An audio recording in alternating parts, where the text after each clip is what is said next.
দুপুর 12টা আল্লাহ তাআলারই একটি খাস নাম 7 বার আপনি পড়বেন।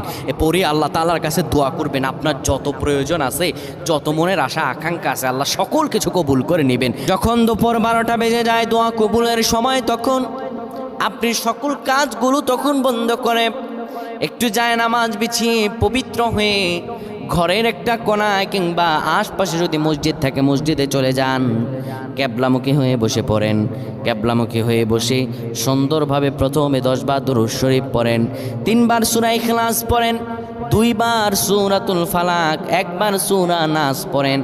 এরপরে আপনি আল্লাহ তাআলার এই খাস নামটা ধরে পড়েন, আর রহমান আর রহমান আর রহমান 7 বার পরে এরপরে আবার দুরূদ পরে দোয়া করেন। আল্লাহ তাআলার কাছে চাইতে দেরি হবে, কিন্তু আমার রব আল্লাহ আপনার দোয়া কবুল করতে দেরি করবেন না।